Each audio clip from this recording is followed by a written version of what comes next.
Okay, we'll start with this. Victor Conte has come out swinging against boxing podcasters that wish to put him in a negative light. Let me be clear, no boxing podcast promoter has the knowledge, experience, or understanding of pet use and abuse or testing procedures and circumvention that I do. This is the very reason USADA, VADA, and WADA came to me for consultation. All the speculation and innuendo presented lack of credibility without supportive facts. SNAC has worked with 31 world champions in the last 15 years. The scientific methods and protocols used produce effective results. This is the reason elite boxers come to SNAC. In spite of the hit their reputation takes, I mean, anybody doing anything on any level with Victor Conte at this point is going to find themselves under the hot lights and under scrutiny. It is curious that many boxing podcast promoters repeatedly attack the fact that in 2011,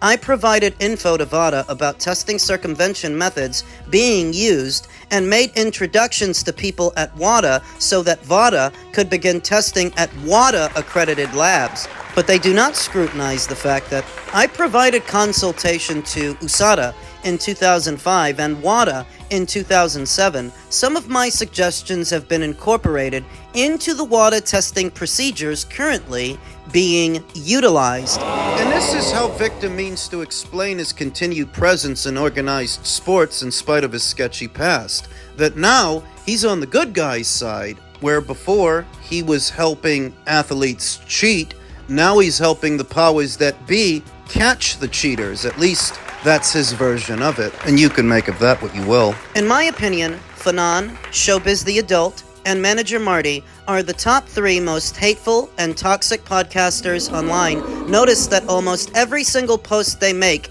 is a hit list type post, attacking Terrence Crawford and Devin Haney. They have zero training as journalists. They know nothing about fair and balanced reporting. It seems that their agendas are about creating controversy, suspicion, and innuendo. They provide nothing that is fair or accurate. These are clickbait clowns that, in my opinion, are damaging to the world of boxing. I was glad to see Terrence serve Fanon with a cease and desist letter. Looking forward to see if Fanon has pockets deep enough to defend himself.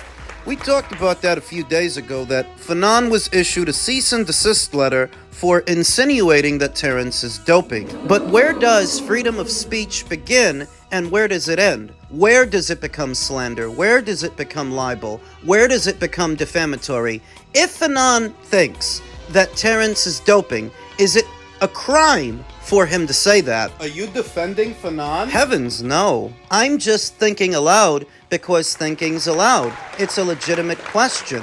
I think Fanon's problem is that he sports a robust 150,000 subscribers here on YouTube, and he uploads videos daily, oftentimes spreading misinformation and outright lies. Don't you remember he said the PBC brokered a $500 million deal with Amazon not that long ago? All of which turned out to be bullshit. And I guess those practices have finally caught up to him, spreading misinformation to the point that the actual boxers you're lying about, they're privy to it, and they're serving you. Proceed at your peril. And what about Showbiz the Adult and Manager Marty? I mean, what's their problem? That is, what is Victor Conte's problem with them? Well, Victor's been in a sport of boxing for years now without anybody batting an eyelash over it. He's been there. It wasn't up until last year that he was really put under a harsh light by Ryan Garcia and the baseless accusations he made. In so many words, he was trying to blame the Haney's and Victor Conte for his positive sample. He was trying to make it their fault. That was just one version of the story he gave. There were at least 2 or 3, but that's the one that got most people's attention, that Ryan was insinuating they tainted his samples. So ever since then, Victor Conte and his presence in the sport of boxing has been under a microscope, further amplified by the upcoming Terence Crawford versus Canelo Alvarez fight, Terence Crawford being a SNAC Systems fighter, and growing fears from the Canelo Alvarez fans that Terence is doping. Because how could he do this? How could he jump up from 154 up to 168, having not fought in a year, and stand any chance of winning? It's suicide, unless you've got an edge. Unless Victor's giving you one. And that's what the Canelo fans seem to think. That Victor, through his knowledge and his methods, is providing Terence with whatever it is he needs to have an edge on the night of the fight. These are just my thoughts.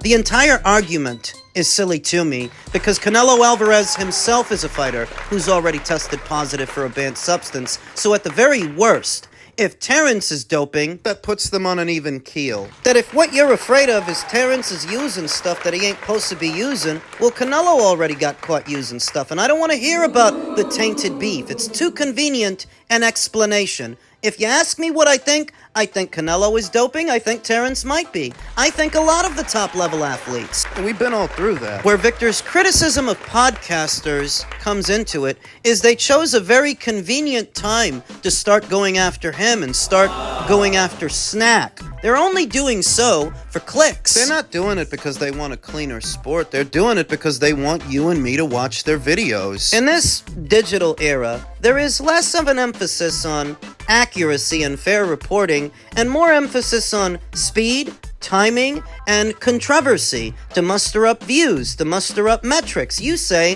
whatever you gotta say, put whatever you gotta put in the thumbnail, whether it's true or not. But Jules, you don't know if it's true that everybody's doping. I don't. But I don't use that as a premise to go after anybody either. I'm not going after Terence Crawford. I'm not going after Canelo Alvarez. Fair.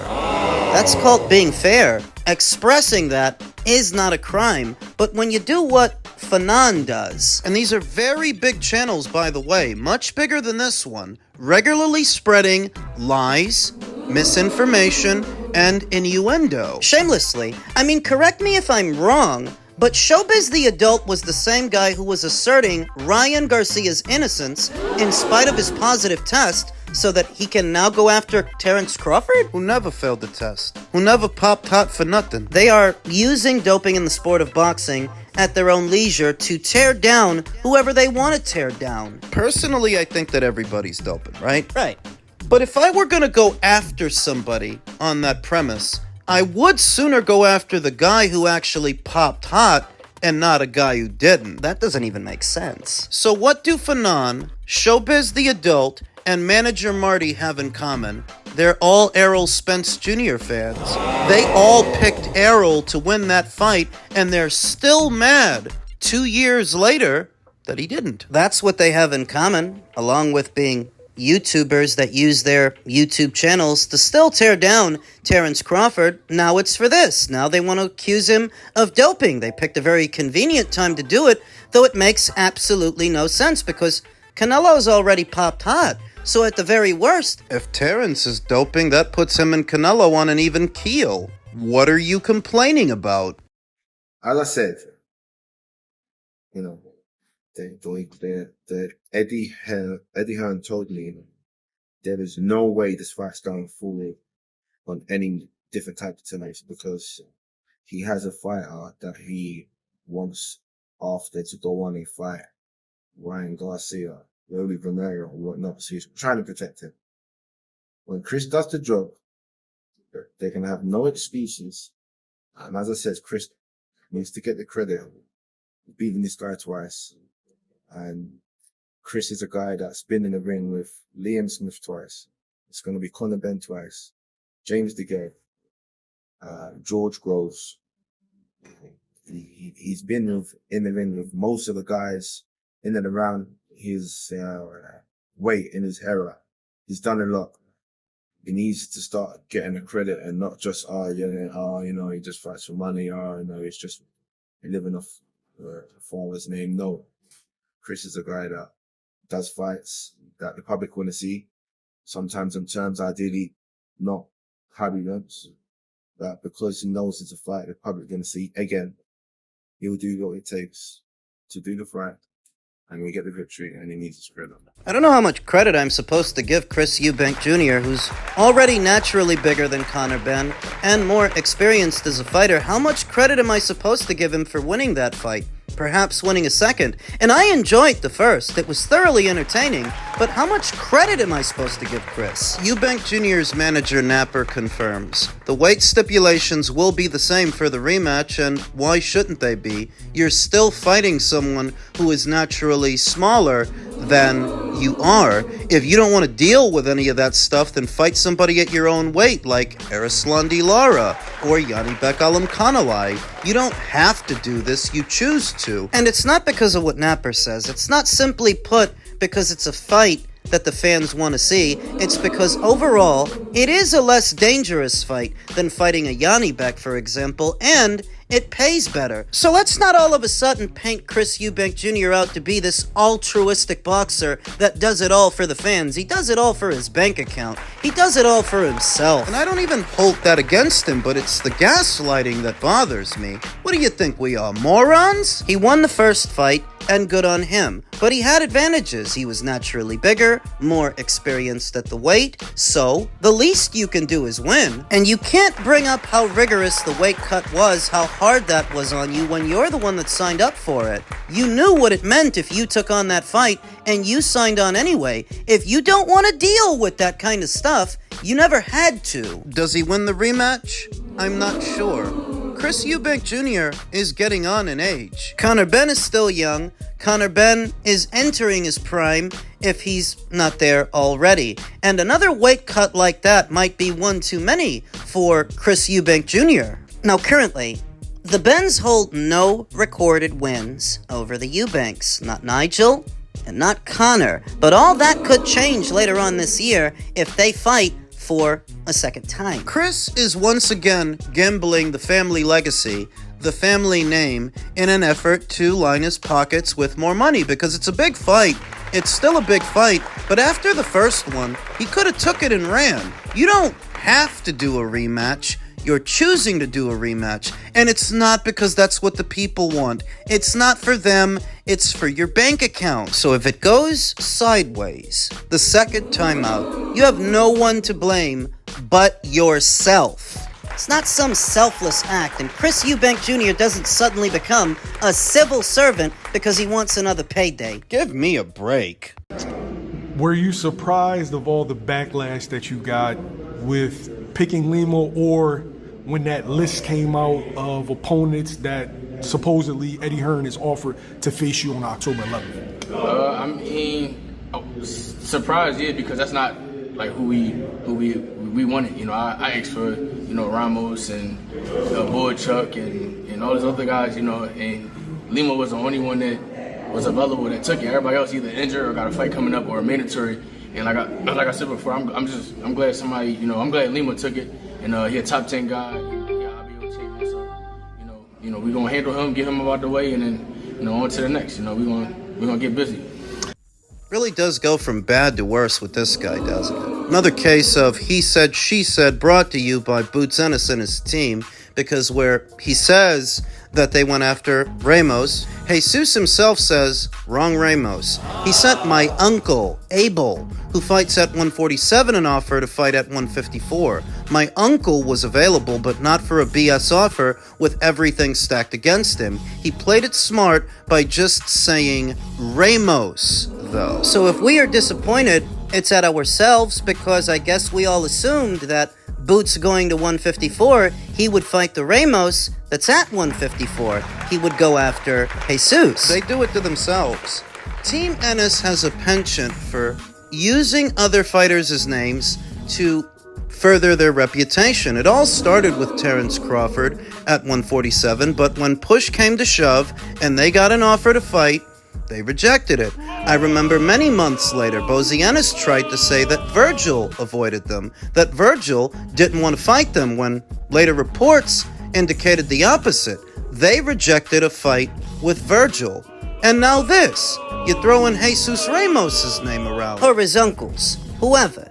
It's more of the same from Team Ennis, and the worst part is, this doesn't have to happen. If you guys weren't so quick to jump on a camera and start name-dropping guys, people wouldn't have nothing to be mad at you about. Granted that nobody was ever going to be impressed that you're fighting Uisma Lima, at least they wouldn't have got their hopes up, because it's the expectations that make them angry. They expect better of you, though at the same time, they're the ones that put you on a pedestal. Not me. The hype around Boots was never based on somebody that he fought, a champion that he beat. It was never based on that. At the time that he separates from the now deceased Cameron Duncan and the Showtime platform, Jaron Ennis already had 31 fights. That's a lot. 31 fights as a welterweight, but never shared the ring with the likes of a Keith Thurman, a Sean Porter, a Danny Garcia, an Errol Spence Jr., a Yordenis Ugas. To date, after